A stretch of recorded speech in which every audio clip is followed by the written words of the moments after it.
घर में आटा कम हो तो एक भी टुकड़ा छूटने वाला नहीं।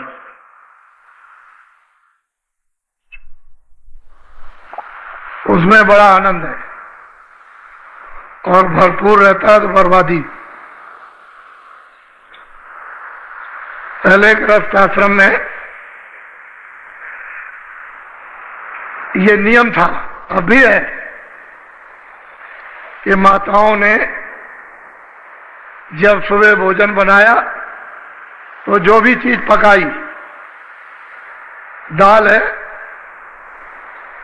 थोड़ा सा निकाल के डाल दी, चावल पकाया उसमें से 2-4 तोला चावल निकाल के हांडी में डाल दिया, आटा बनाया तो थोड़ा सा आटा डाल दिया। 1 हफ्ते 10 दिन में हांडी भर जाती है। चावल इकट्ठा हो गया, दाल इकट्ठा हो गया, जरा सी कंकड़ी नमक की डाल दी, 1 आध मिर्चा उसमें छो। ये गृहस्थ आश्रम का ये पक्का काम था, कच्चा नहीं था। माताओं को बहुत याद रहता था, जब कोई अतिथि आया, कोई भी भूखा प्यासा साधु, कोई भी सन्यासी, कोई ब्राह्मण, तो उन्होंने अपने पास से कुछ नहीं दिया, जो निकाल के रखा था उनके लिए उसमें से दे दिया, तो अच्छे सत्कार हो गया। अतिथि की आपको प्रसन्नता मिली। कोई महात्मा आ गए और उनके पास कुछ है तो आपको मुक्ति भी मिल जाए, ऐसे ही दे देंगे। कितने प्रसन्न हो जाएंगे, खुश हो जाएंगे। तुमने तो पुण्य कमाया, लेकिन पता नहीं पुण्य के किस समय पर वो पुण्य फलदायक हो गया। कोई महात्मा मिल गया, उन्हीं की सेवा में लगे तो आपका तो आत्म कल्याण हो जाए। ये नियम था और इससे घर गृहस्थी में कमी नहीं होती, हृदय में दया रहती थी, अतिथि सत्कार भावना। ये बहुत बड़ा गृहस्थ आश्रम का एक पुण्य कार्य था। अब लोगों ने सब छोड़ दिया, खत्म कर दिया। वैसे अपने लोगों की शिक्षा से बहुत जगह ये है तो लोग उसका पालन करते हैं, लेकिन गृहस्थ आश्रम में सबको ये पालन करना चाहिए। ये सबके लिए, किसी एक के लिए नहीं है। तो पता नहीं कहाँ उस पुण्य का सुजोग सही सही बैठ जाए, ये आत्मा मुक्ति पहुंच पा जाए।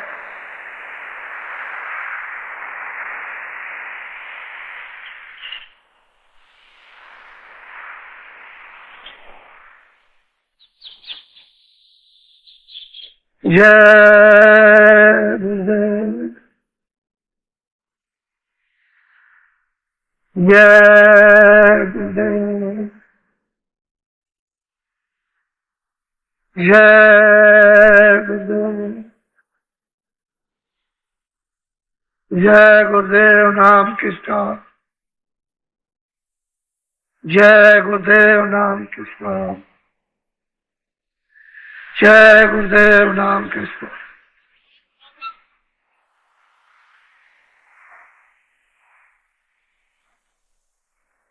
नर नारियों, बच्चे बच्चियों,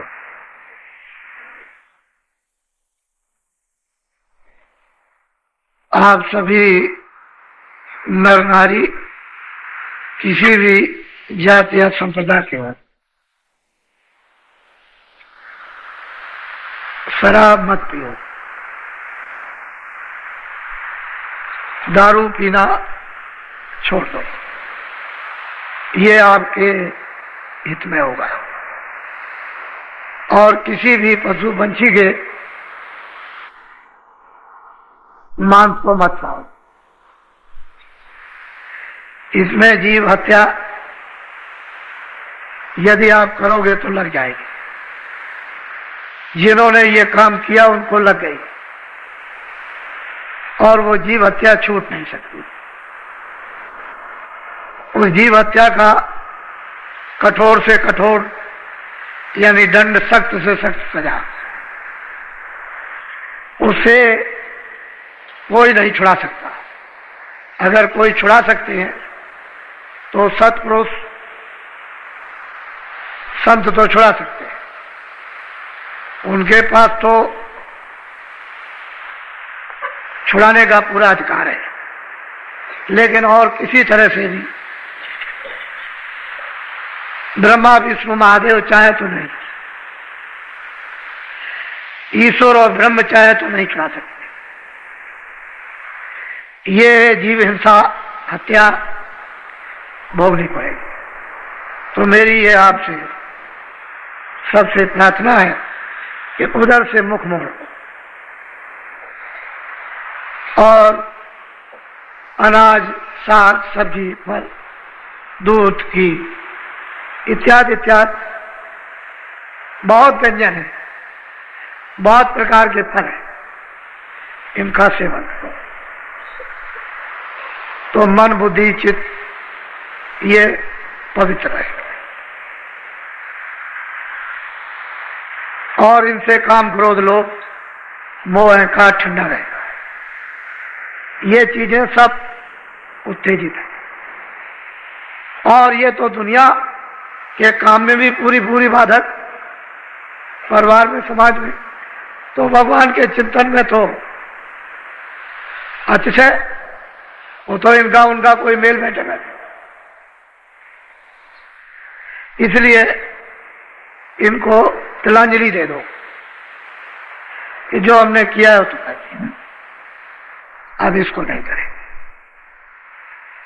ऐसी मन में जब आप स्वयं निश्चय करोगे, धारणा मन में प्रतिज्ञा करोगे कि ये काम नहीं करना, तो देखो थोड़े दिनों के बाद तुम्हारे हृदय में दया का कितना बड़ा विकास होता है और बुद्धि, विवेक जागेगा। फिर देखो कि सत्संग में कितनी रुचि आती है कि बिना सत्संग के आपका मन भाएगा ही, अच्छा नहीं लगेगा। फिर तो यह होगा कि सत्संग मिलना चाहिए। तो जितनी चीजें ये छोटी छोटी जो पहाड़ हो ये बताई जाए तो इनका विसर्जन कर दो। ये समझ लो कि हमने जान में किया था, अनजान में किया था, हमको जानकारी इस संबंध में नहीं थी। अब जब जानकारी हो गई तो डबल मार। पहले अज्ञान, अनजान करते थे, आपको पता नहीं था। अब सत्संग से ये मालूम हुआ और फिर आप इस पर करोगे तो डबल से भी डबल मार, फिर बहुत अधिक अपराध बन जाएगा। तो उसको आप हटा तो अच्छा रहेगा। और जो साधक होते हैं, जो प्रेमी होते हैं, जो भक्त होते हैं, गुरु के आज्ञाकारी होते हैं कि उनके बगैर कुछ नहीं करते, हर इच्छा को अपनी उनमें लय कर देते। और ऐसे गुरु भक्त जिनमें प्रीत, प्रतीत, आस और विश्वास और साधना तन्मय होकर के करते हैं, उनको प्राप्त होता है, अनुभव होता है। जब उनको अनुभव होने लगता है तो अपने गुरु से पूछते हैं कि महाराज आप ये बहुत भांत भांत के आप वचन सुनाते, लेकिन ये नहीं बताया कि आप कौन हो। कुछ अपना भेद तो बता दीजिए कि आप है कौन। और क्या चाहते हैं हमसे? हमारे ऊपर इतना दबाव क्यों डाला, यदि जोर दिया जा रहा तो बहुत प्यार से वो भक्त वैसे जगी हुई सूरत है, सो नहीं रही, जाग गई। पूछती है कुछ अपना भेद बताइए जिसमें हमारा भी हित होगा और ये बेचारे जितने भी हैं इनका भी कल्याण हो जाएगा। तो भक्त अपने स्वामी से ऐसा प्रश्न करते हैं जो सबके लिए हो, किसी एक के लिए नहीं, सब को लाभकारी। तो आज थोड़ा सा भक्त का प्रश्न और स्वामी का उत्तर वो आपको बताया जा रहा है। भक्त भक्त ही होते हैं, उन भक्तों की तारीफ महिमा कोई कर नहीं सकता, ऐसे भक्त होते हैं। अब वो जो कुछ भी कहेंगे उसको आप बहुत ही ध्यान देकर और सुनेंगे और बुद्धि से सोचेंगे। बोलो। सब सूरते पूछे एक बाता, स्वामी देव भेद व्याख्याता। तो सूरत में जो जाग गई मनुष्य रूपी मंदिर में, वो पूछती है कि स्वामी आप अपना भेद वर्णन कीजिए, एक ही बात कीजिए, ये अपना तो भेद कम से कम बताइए कि आप चाहते क्या है, क्या हमारे सबके साथ करना चाहते हैं? बोलो। तब स्वामी ने वचन उचारा, मार्ग कायो भेद बता। फिर बड़े प्रसन्न होकर के उन्होंने उस सूरत को उत्तर दिया कि जो तुम पूछ रहे हो बिल्कुल ठीक है। तो उन्होंने बताया कि देखो मैं तुमको सब भेद बताता हूं। मैं चाहता क्या हूं कि जिससे कि जीवों का इन सुरतों का छुटकारा हो जाए, ये काल के कर्मों के जाल से, काल के माया के जाल से निकल के अपने घर में पहुंच जाए, जहां न माया है न काल है, न जहां पाप है न पुण्य है, न अच्छा न बुरा है, न दुख है न सुख है, न वहां जन्म है न मरण है। मैं चाहता हूं कि ये पहुंचे। तो पहुंचेंगे कैसे? ये तो आप वर्णन करते हो, उसका पहुंचने का उपाय सबका क्या है? बोलो। 5 नाम का सुमिरन करो, श्याम से तमें सूरत धरो। कहते हैं एक काम करो कि 5 नाम जो नामदान मिल जाए उसका सुमरन करो। जब तक 5 नामों का सुमरन नहीं होगा तब तक बच्चा कुछ होने वाला नहीं। 5 नाम का सुमरन करो, इसको तो लो पका है, और श्याम श्वेत में सुंदर करो, उसी को श्याम सुंदर कहते हैं। वो श्याम भी है और श्वेत भी है। श्वेत कहते हैं सफेद, श्वेत, श्याम श्वेत। शैतल कमल में दोनों रूप हैं, श्याम भी है और श्वेत भी है। कहते हैं उसमें अपनी सूरत लगा दो। 5 नाम का स्मरण करो। जब आप स्मरण करोगे तो पहले नाम का उसे आप याद करो। तो ये करो कि 5 नाम का जो गुरु विधि जुक्ति दे दे उसी के अनुसार स्मरण करो। श्याम श्वेत में अपनी दृष्टि जमाओ, जो शैतल कमल में श्याम सुंदर, जिनको निरंजन भगवान कहते, ये काम करो। जब ये करने लगोगे तो धीरे धीरे सुमरन पड़ी।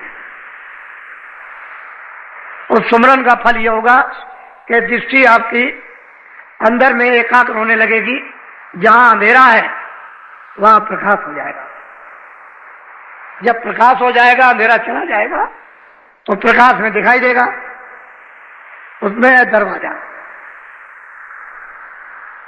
गगन में, आकाश में एक बहुत बड़ा आकाश है, उसमें फाटक है। कहते हैं उसमें कैसे टूटेगा, वो फाटक कैसे खुलेगा?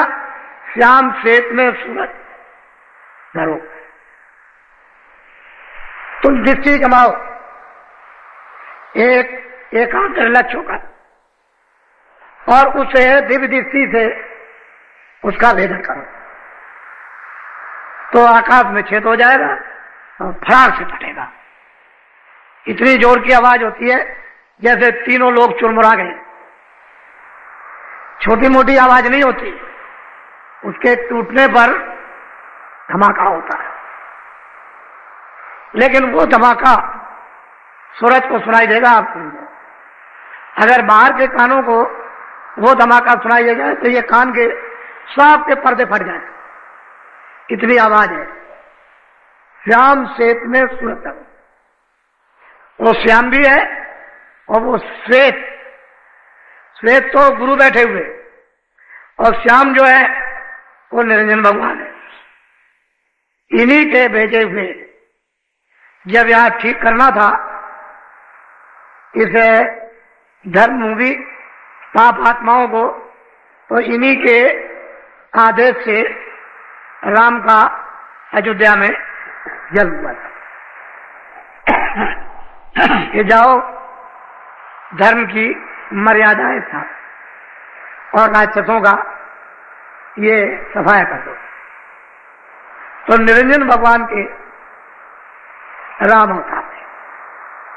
अब वो कहते हैं कि तुम 5 नाम का स्मरण करो और श्याम श्वेत में सूरज धरो। बोलो। प्रथमे सुनो गगन में बाजा, घंटा शंख छाट। जब तुम्हारी सूरत उस श्याम क्षेत्र में जब लक्ष्य बना लेगी तो कहते हैं कि प्रथम पहले ही घंटे और शंख की आवाज घनाघन हो गई, सुनाई दी। तब आप इसको मिलाओ कि मंदिरों में क्या होता है। तो ये उसका एक नमूना है, नकल। इन मंदिरों में घंटा शंख बजाते हो, एक नकल है। वो तो निरंजन भगवान के मुख से ही घंटा शंख बज रहा, वहां तो बंद करके होता नहीं। तो प्रथम सुनो गगन में बाजा, बाजे बज रहे और इतने अद्भुत आनंददायक मीठे बाजे, ऐसा बोलो तो होता है कि अमृत से सने हुए। सुनो गगन में घंटा और शंख, ये सुनने को मिलता है। जब ये मिल जाए, उसको सुनाई दे, तो बहुत सी आवाजें चारों तरफ से प्रकट हो जाती है। ऐसा मालूम हो रहा है कि अनंतों आवाजें उत्पन्न हो रही है। फिर उसको धीरे से घंटे और शंख की आवाज को छाट लो।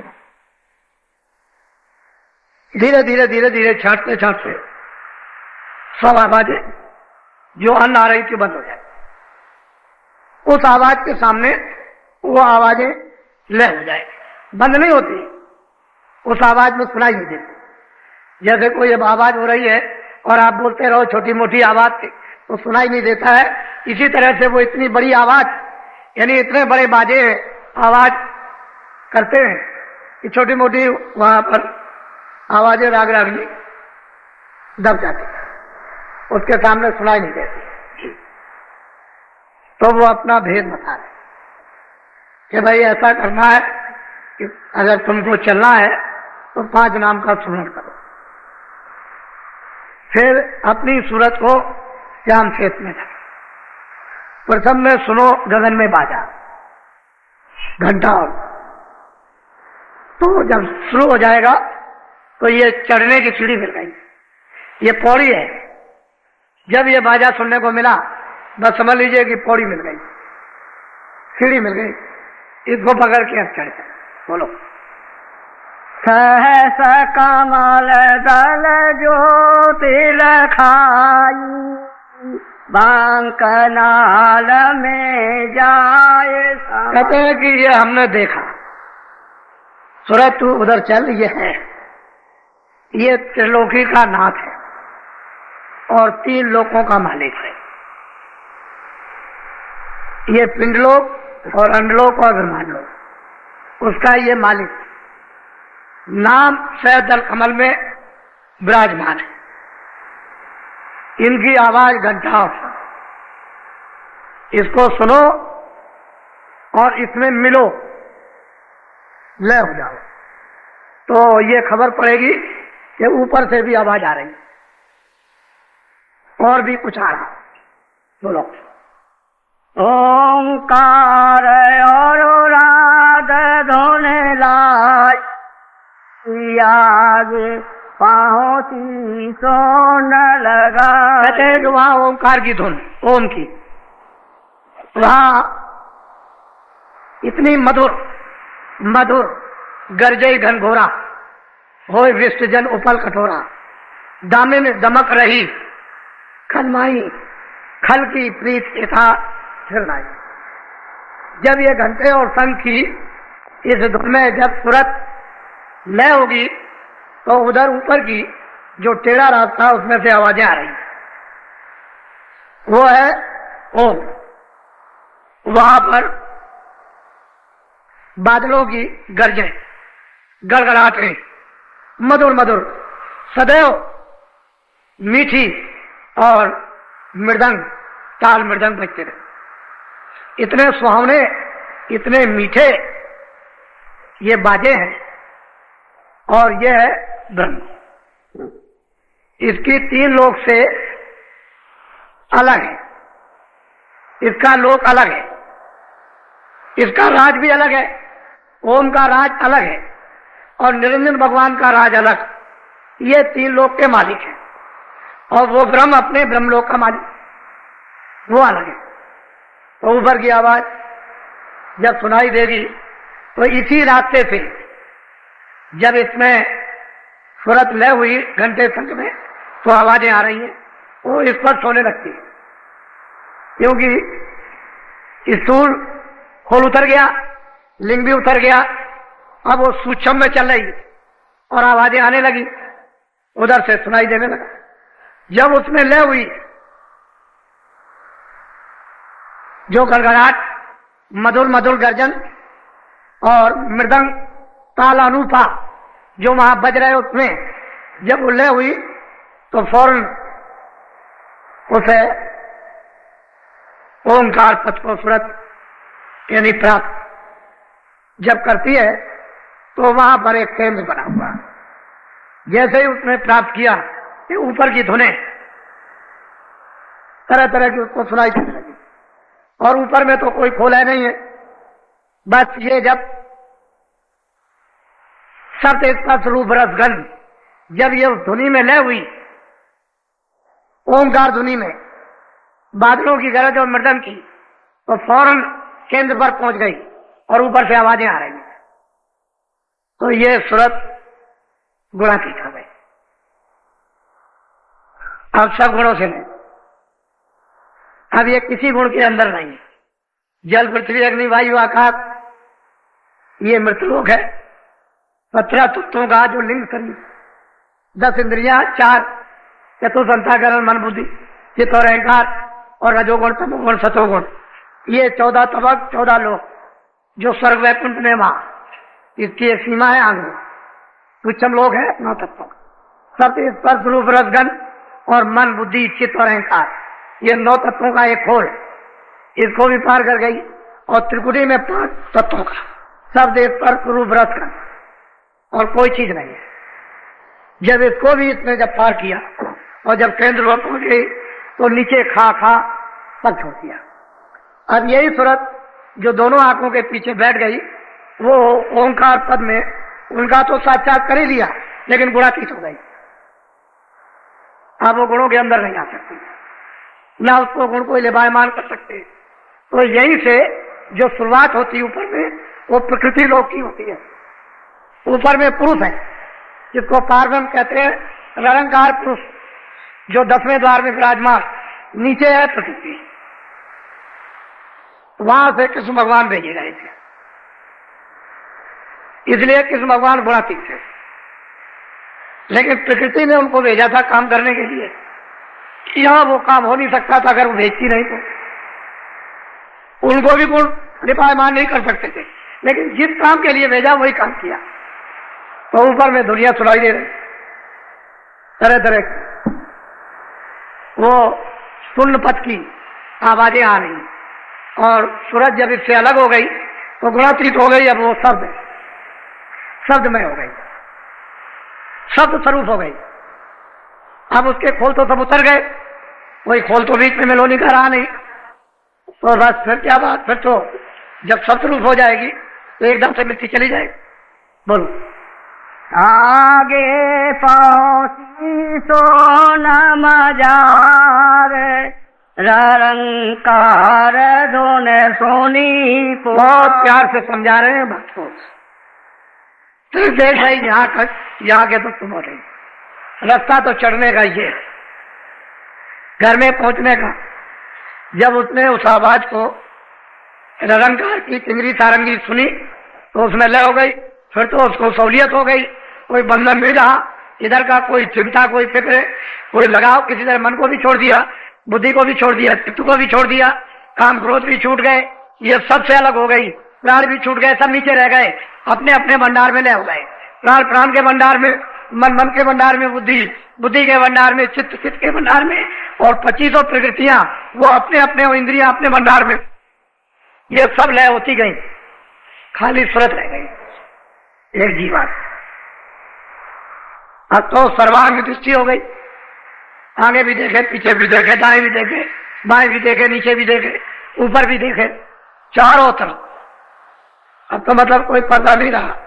कहते हैं कि फिर वहां जब ये पहुंची तो निरंकार पुरुष का दर्शन, दीदार। वैसे तो ये दोनों पके हुए हैं, दोनों पूरे, प्रश्न करने वाला भी पूरा और जो गुरु है वो भी पूरे, दोनों पूरे हैं, उनमें कमी किसी में नहीं। लेकिन अब यह है कि गुरु है, ये प्रश्न क्यों किया गया आपके लिए, जगत के जीवों के लिए, ये कैसे पहुंचेंगे, कहां कहां होकर के जाएंगे, तो वो पता ठिकाना रास्ते का एक संकेत धीरे धीरे दे रहे कि अगर ऐसे ये सूरज चले, 5 नाम का स्मरण करे, ऐसे ध्यान लगाए, ऐसे कामों से भजन करे, तो इस तरह से श्याम से मैं अपनी सूरत को उस रूप में जमाए, और जब दृष्टि एकाग्र हो जाए तो उसका भी साक्षात्कार, ब्रह्म का भी साक्षात्कार, पार ब्रह्म में समाई उनका भी साक्षात्कार, ऊपर सब आवाजें आ रही हैं, बिल्कुल एकदम अलग अलग। फिर वहां कोई पर्दा तो है नहीं, आवाजें कोई बंद नहीं है, तो इतनी आजाद सर्वत्र है, सारा चेतन सत्य का ही सारा कारखाना है, सारी रचना शब्द में, कुछ नहीं, सत्य की वो चेतन सत्य है, एक प्रकाश है, उसी में से ये निकल रहा। अगर शब्द ना हो तो प्रकाश नहीं होगा, सारी रचना ही पूरी चेतन में है।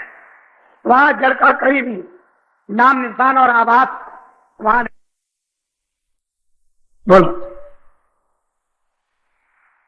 केगारी और सारंगी सोनी मान सरोवर चढ़े चढ़े। कहते हैं कि जब उसने इस आवाज को किगरी सारंगी की सुना तो सुन सुनकर उसके अंदर एक अजीब गरीब खिंचाव है, आगे चढ़ती है, तो वहां मान सरोवर है,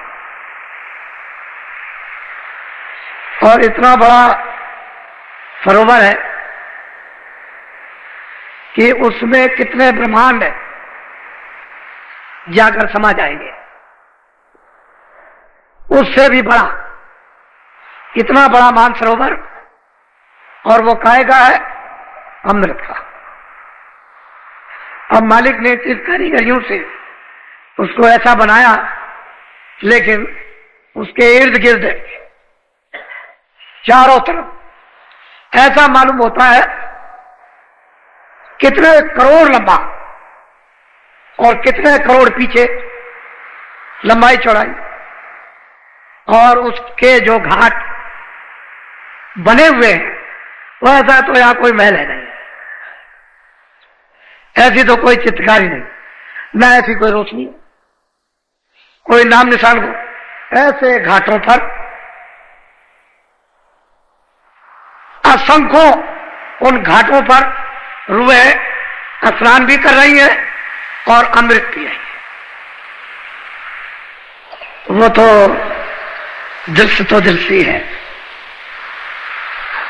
जो सूरत यहां से वहां जाएगी उसमें स्नान करेगी, तो स्नान करते ही पुरुष प्रकृति से, ब्रह्म माया से, ईश्वर और शक्ति से, ब्रह्मा विष्णु महादेव से और काल जाल से, जन्म मरण से सब दांत छूट गए। उसका यही स्नान, वहां से वह ऐसी रोशनी कहीं से, यानी ऐसा प्रकाश, लाइट पड़ रही है, ऐसी अद्भुत लाइट जैसे कि वहीं पर वर्षा हो रही है।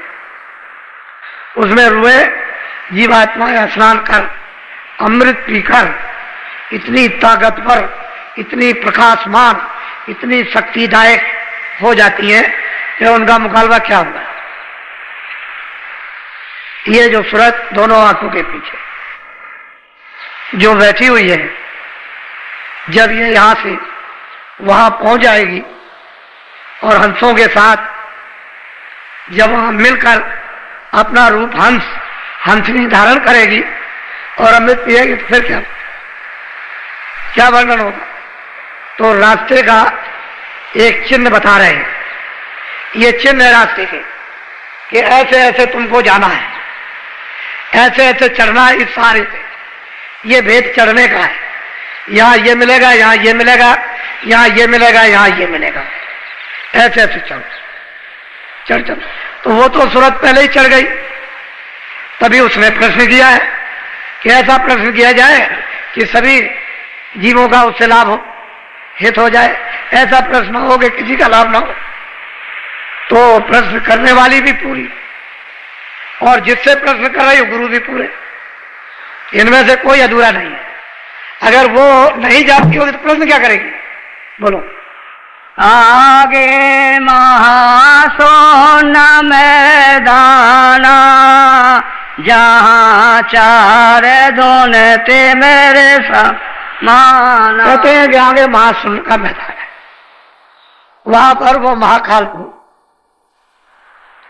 विराजमान है। उनको महाकाल पुरुष इसलिए कहते हैं, वो इतना महामैदान है कि उस इतना प्रकाश है कि उस प्रकाश को पार करना सुरतों के लिए बहुत मुश्किल है। जब वो स्नान कर लेती है मानसरोवर में, तो उनको इतना प्रकाश ऊपर से मिलता है कि वो उसको बर्दाश्त करती है। अगर उनको मानसरोवर में बर्दाश्त करने का प्रकाश न मिल जाए तो उस मैदान प्रकाश में कोई जा नहीं सकता। तो आगे महासुन का मैदान है, बहुत वैसे रचना तो गजागज है, कोई ऐसा ही मैदान नहीं है, कोई भी एक तिल भर भी, एक कण भर भी रचना से खाली नहीं। ये महासुन का मैदान है। आगे भवन गुफा स्थान है, वो सोहंग पुरुष विराजमान है। उनका अधिकार ब्रह्म पर भी है और पारब्रह्म पर भी और ईश्वर पर भी, सब अधिकार लेकर के बैठे हुए हैं। और यहां तक तो महाप्रलय होती है, इसके आगे कोई महाप्रलय नहीं। ये मैदान बहुत बड़ा है। आगे महासुन है, जिसको महाभंवर गुफा कहते हैं।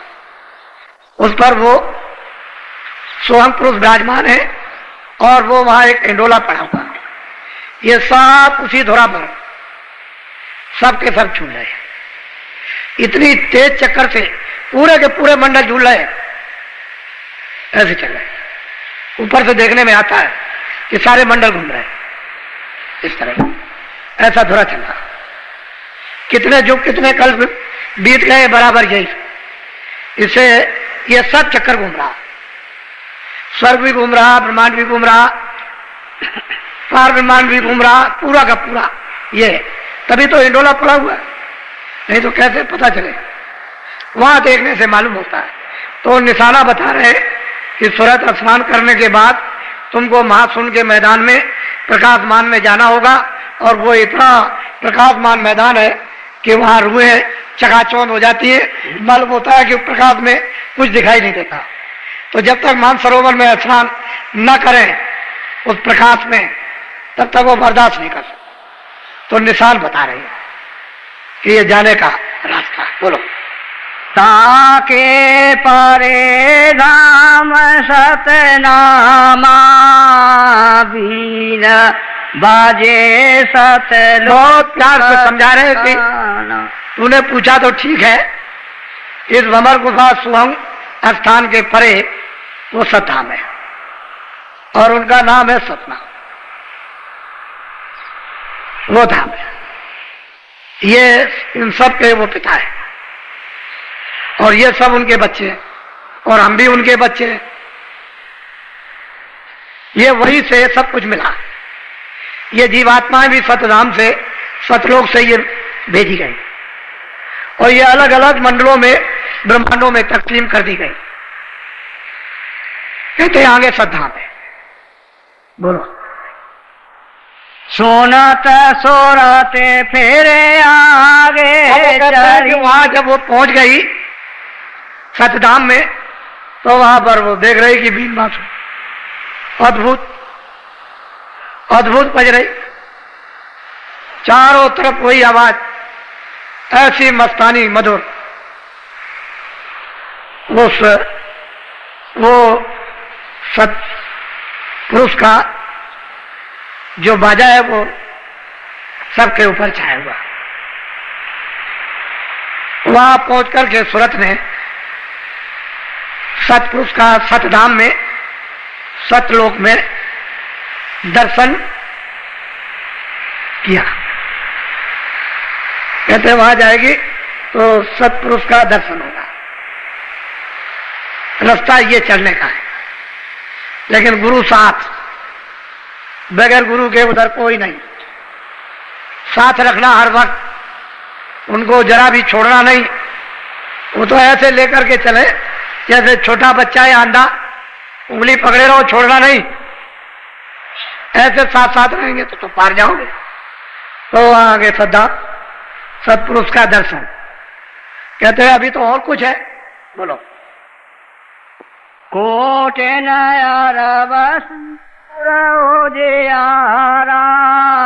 अलग अलग धाम है, कोटान कोट सूरज उसके एक एक रोम में लगे हुए, और वो अलग था। सतलोक के ऊपर में अलग लोक, अलग पुरुष का दर्शन। सतलोक में और अलगम लोक में कोई अंतर नहीं है। ये भी पवित्र है, वो भी पवित्र है। इसमें उसमें कुछ भी कोई मिलोनी नहीं किसी तरह की, लेकिन छोटे बड़े हैं। सतलोक से अगम लोक बढ़ा। कहते हैं वहां पर दर्शन हुआ अगम पुरुष का। फिर आगे क्या वर्णन करते हैं? बोलो। तहाँ से अगम लोक को चली, अगम पुरुष से जाकर। कहते हैं उसके ऊपर में अगम लोक, वहां आगे चलती जाती है। उसकी आवाजें तो यहाँ पर कोई उन्होंने बताया नहीं है कि भाई उसकी आवाजें अगम पुरुष की या अलग पुरुष की। वो तो मतलब है कि वर्णन करने में नहीं आएगी। उसका तो कोई निशान और नमूना यहाँ पर तो किताबों में दिया नहीं, क्योंकि आवाज तो है ही, बगैर आवाज के नहीं। कहते हैं वहां वो पहुंची और अगम पुरुष का भी दीदार और दर्शन किया। ये रास्ता जाने का।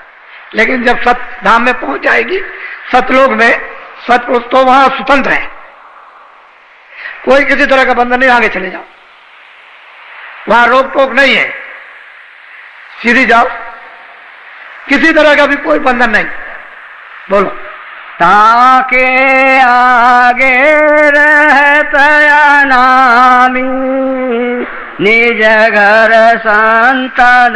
अब कहते हैं कि इसके आगे अनामी धाम है, वो सबका मालिक, सबका शहंशाह, सबका बादशाह है। वो मतलब उसके आगे कुछ नहीं, जो वहां गए वो चुप, कोई कुछ बोल नहीं सकता। उसको कहते हैं अनामी धाम, वो अनाम पुरुष। रामायण में लिखा है कि एक अनीय अनामा आगे सच्चिदानंद प्रभु धाम। बहुत अच्छा वर्णन किया उन्होंने। वो कहते हैं कि इस तरह से वो संतों का निज धाम है, वहीं से भेजे जाते हैं। लेकिन ये अनामी पुरुष ने अलग, अगम लोग, अलग लोग और सत्य लोग, ये तीनों एक रस बनाए रचे हैं। और नीचे की जो रचना हुई है वो सतलोक से हुई। वो सतनाम, उसका नीचे की रचना का कुल्लम कुल यानी कर्ता धर्ता सतपुरुष, उनका नाम है सतनाम। यहां से और आगे तो वो सब एक रस है, उसमें तो कोई बंधन नहीं है। जब सतलोक में सूरत पहुंच जाए तो आगे चली जाएगी। उसको इतना बल, इतनी शक्ति उसके पास, और वहां सतपुरुष की ऐसी मर्जी के आगे जाओ, आगे चली जाती है। अब वहां का जो हाल है वो लिखा नहीं जा सकता। ये तो महापुरुषों ने, कबीर ने, रविदास ने, तुलसीदास ने, मीराबाई ने जो कुछ भी देखा एकमात्र सारे किए, कुछ नहीं। जो वहां यहां कुछ नहीं देखा, इशारा कर दिया बस। अर्वचनीय वचनों में नहीं आ सकता, कलम कागज की स्याही पर अक्षरों में नहीं आ सकता, वही इशारा करते रहिए। ऐसी रचना है, ऐसे रूप है, ऐसा प्रकाश है, ऐसा अमृत है। और वहां जो पहुंचा वो कभी लौट के आना नहीं। एक बार उसकी तो ये मौत जरूर हो गई कि जीवों को, जीवों के भंडार को एक बार दे दिया, और अब जो पहुंच जाएगा फिर कभी ऐसी मौज नहीं। और वो कहते हैं कि भाई काल हमने समझ बूझ के रचा, क्योंकि काल बगैर बनाए लोगों को खौफ नहीं होता। खौफ से ही तो आते हैं। अगर ये चले जाते तो लौट के आते हैं। तो जीव आए तो कितने युग और कितने कल बीत गए। ये इनका देश निकाला हो गया। महाकाल पुरुष, पार ब्रह्म, ईश्वर, इन सबको सत्पुरुष ने देश निकाला कर दिया। ये नहीं जा सकते आप। आपके जाने का तो रास्ता रखा है, लेकिन ये अपने स्थान पर रहेंगे, कभी नहीं जाएंगे। इनके जाने की कोई मर्जी नहीं, कोई मौज नहीं है। लेकिन अब क्या किया जाए? तपस्या की थी, उन तपस्या के बस होकर के सत्पुरुष ने इनको यानी वरदान दे दिया कि जाओ मैं तुमको देता हूं। तो जीवों के बगैर तो कोई रचना बैठती नहीं, तो जीव भंडार दे दिया। एक छोटा सा दिया, कोई ज्यादा बड़ा नहीं है। वहां तो सब रूहों की, सभी जीवात्माओं की पूरी गिनती है, लेकिन यहां गिनती नहीं है। वहां तो गिनती से दी गई और यहां उसकी गिनती नहीं। कागज पर कोई गिनती नहीं कि कितनी जीवात्माओं का भंडार दिया गया। अरे भाई रुपए की गिनती थोड़ी है कि गिन के दे दिया। कभी कभी जब गिनती खत्म होती है तो लोग अपने शब्द एक निश्चित करते हैं कि नहीं ये गिनती मान ली जाए, लेकिन वहां तो गिनती सबकी है, उसमें नहीं। ये सीधा सरल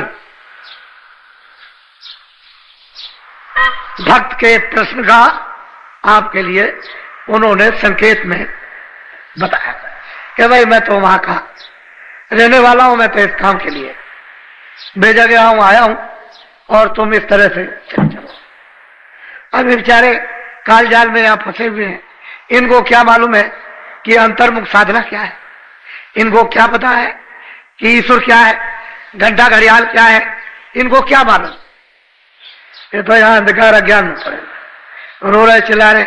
इनको साधना का स्वप्न में भी कभी बात नहीं है कि कोई साधना है, ईश्वर है, भगवान है, कुछ नहीं।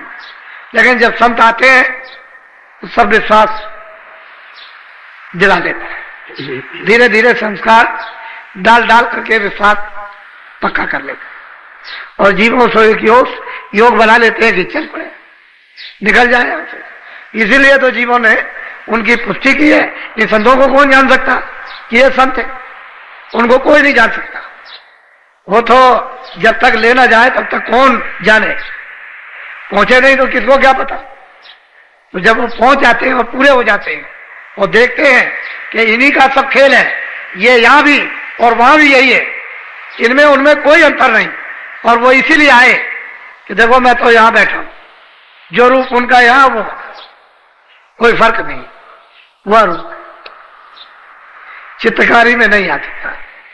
वो काला सांवला नहीं है, वो तो अरूप है। इसलिए आप लोग जो नामदान पा जाओ तो थोड़ा सा साधन करो, कोई बड़ा मुश्किल नहीं है, सरल है, सीधा है।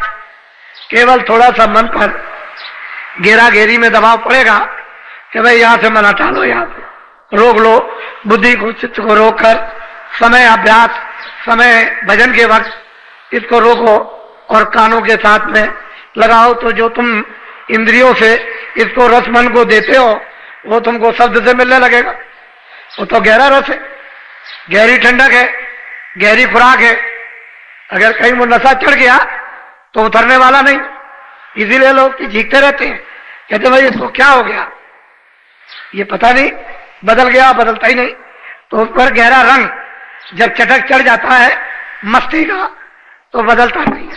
सब चीखते रहो, पछताते रहो, कोई कुछ नहीं कर सकता। लेकिन जब तक रंग नहीं चढ़ा तब तक आप भटक रहे।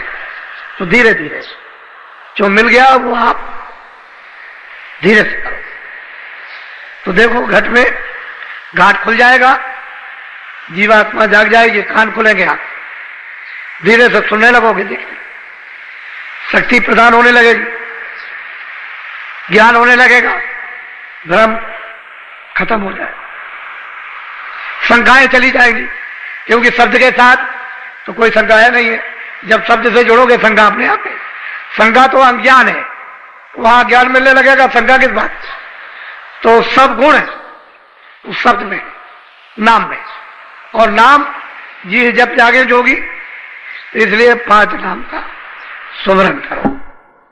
वो आपको बड़ा सरल बताया गया कि सुमरन को पहले पका लो, और जब ऐसे ध्यान पर बैठो तो जरा सा शरीर को थोड़ा सा भूलो, 10 मिनट 15 मिनट के लिए ऐसे बैठ करके जरा भूलो। जब शरीर को थोड़ा सा जब भूलने लगोगे और मन बुद्धि चित्त ये जीवात्मा के आंख के सामने जब साथ देगी तो इधर से सब बुलावा शून्य होने लगेगा। आपके विचारों में कोई चीज याद नहीं रहेगी। इसको कहते हैं शरीर भूलना।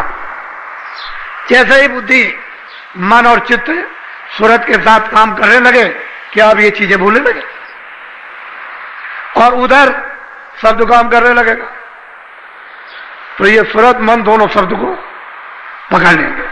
तो ये आसानी से जुक्ति लेकर के काम कर डालो, इसमें ढील मत करो।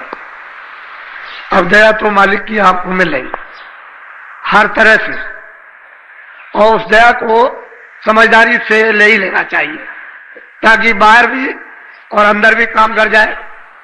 अंदर तो उसका स्थान बना लो, फिर बाहर भी काम आ जाएगी। कोई चीज जमा तो करो, जब ज्यादा अफरात हो जाए तो किसी और के भी काम आ जाए।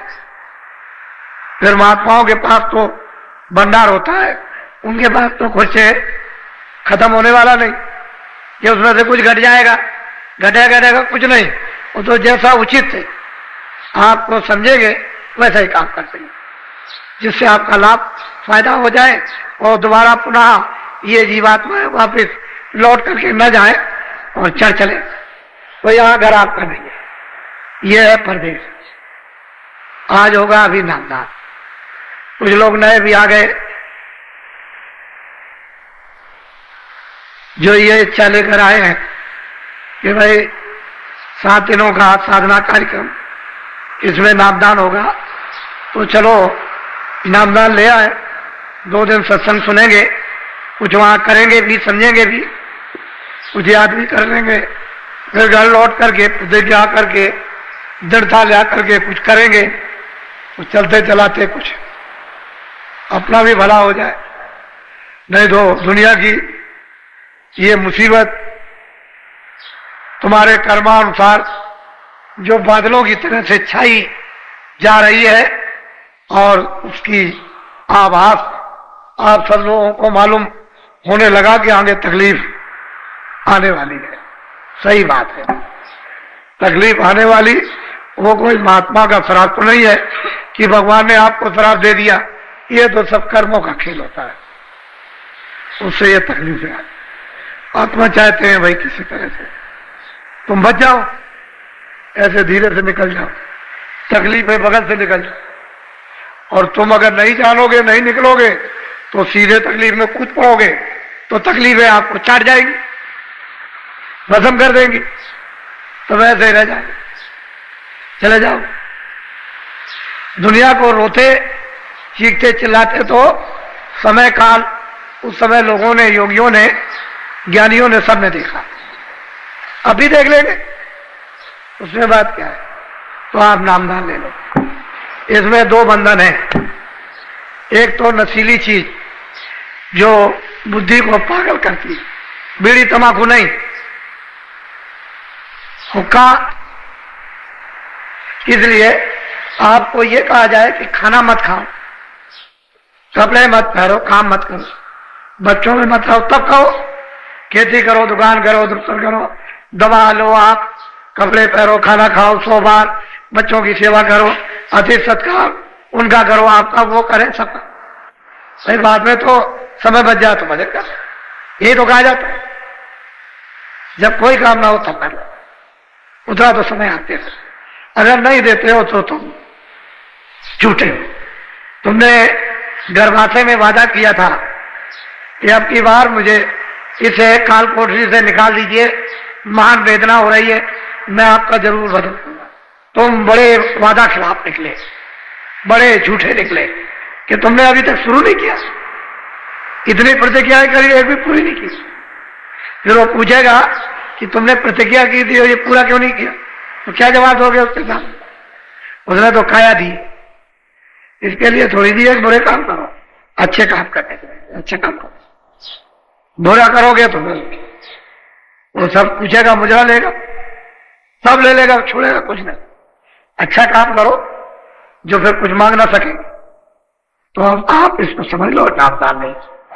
जो कुछ भी आप आज भी लोगों ने मुझसे कहा, नए लोगों ने, कि मैं भजन पर ध्यान पर बैठा था तो मुझे कुछ सुनने को, कुछ देखने को मिला। हमने भाई छुपा के रखना, ये तो दरवाजा सच्चा है, रास्ता सच्चा है, वेद सच्चा है, नाम सच्चा है, उपासना जो कराई जा रही सच्ची सनातन है, उसमें कोई गलती निकाल नहीं सकता। तो जब दरवाजे पे बैठोगे तभी तो होगा। तो बताना नहीं, सब अजब कर। हमको तो बता सकते हो, क्योंकि हमको नहीं बताओगे तो आगे रास्ता कौन बताएगा। आप अपना बताओगे, मैं आगे रास्ता बताऊं। तो मुझे बड़ी खुशी हुई, बहुत प्रसन्नता हुई कि लोगों ने नामदान लिया और बैठ के कुछ थोड़ा बहुत तो मालूम हुआ कि हमारे घट में कुछ है। और तुम करोगे, जब कुछ समय लगेगा, करोगे, कुछ दिन हो जाएंगे तो अपने आप सामने आ जाए। तो बहुत होशियारी से नामदान ले लो।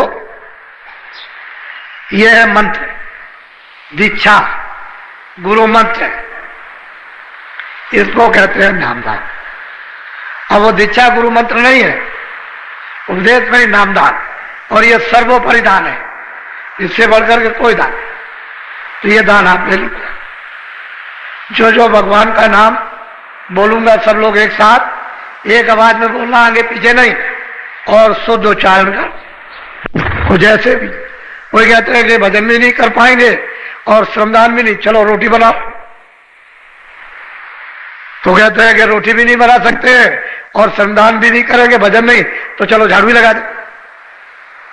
कहते हैं हमसे ये भी नहीं हो सकता, चलो पहरा दो, पहरा ही देने लगो।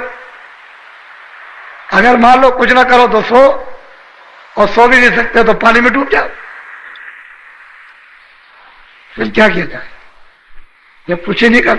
अब कुछ ना कुछ तो ये जो श्रमदान, झाड़ू लगाना, पानी ये पिलाना, और ये उठाना बैठाना, ये सेवा करना, ये मट्टी फेंकना, तो असल में बात यह है इस सेवा का फल यदि आपको सोच कर चाहते हैं कि आपको आत्मा का मिल जाए तो आप तो कुछ समझते नहीं, ऐसे वैसे हमको क्या पड़ी, लेकिन नहीं, कुछ ना कुछ करा करके आपको जगाना है, क्योंकि आप बहुत सो गए, बहुत सुस्त हो गए, मन आपका बिल्कुल मर चुका, परमार्थ का नाम निशान को नहीं, जरा सा भी उसमें अंकुर नहीं है। तो वैसे में अंकुर पैदा कर तो कोई ना कोई तो बहाना चाहिए। लोग जब आपको देखते हैं तो कुछ देख करके भी कुछ लोगों में समझ में आता, देखा देखी पुण्य, देखा देखी पाप, देखा देखी सत्य, देखा देखी असत, देखा देखी ईमानदारी, देखा देखी बेईमानी, देखा देखी भजन, और देखा देखी अगर कोई सो रहा है तो देखा देखी सो, कोई बैठा है तो देखा देखी बैठो। तो कुछ ऐसी चीजें होती है कि वो देख करके तो लोग देखते हैं ये सब, फिर कहते हैं अरे भाई इन्होंने तो 50 डलिया डाली, अरे भाई मैं भी कुछ पुण्य कमा लूं, तो वो भी 4 डलिया डाल देते हैं। नए लोग जो बाहर से आते हैं खड़े होकर देखते हैं, डलिया उठा लेते हैं, शायद कुछ हमको भी मिल जाए, तो मिलेगा तो उनको भी, लेकिन एक अंकुर, एक फुर्ना तो हुई, फुर्ना तो हुई, एक लगाव तो हुआ, तो ये कहेंगे कि मैं भी डाल के 2 डलिया आया था, कहेंगे सब जगह कि मैं बाबा जी क्या गया था, वहां कितने लोग मट्टी डाल रहे थे, मैं भी 2 डलिया डाला, तो सब जगह तो एक मतलब ये कुछ बना, अंकुर तो कुछ बना, कुछ मतलब ये है कुछ हवा तो चली, नहीं तो कुछ नहीं। इसलिए अब ये सत्संग आज का अब ये आपके लिए समाप्त किया जा रहा है। मैं सुबह आपको मिलूंगा, सुबह आऊंगा, सुबह मिलूंगा, कुछ सत्संग सुनाऊंगा, फिर आपको भजन के बारे में कहूंगा, फिर कुछ संविधान जो जैसे होंगे उनको, और फिर 7:30 बजे कल फिर होगा, और नए लोग कल भी आएंगे। आप देख रहे हैं ये समुदाय, इसको देखिए, मतलब यह है कि ऐसा मालूम प्रतीत होता है कि ऊपर से आपके ऊपर मालिक की दया हो रही है, उसकी कृपा हो रही है, ऐसा पूरा आभास हो रहा, और उसकी अगर तुम मुंह खोल दो तब तो दया पीने को मिल जाए। ये मुंह नहीं है, उस सूरत का मुंह खोलो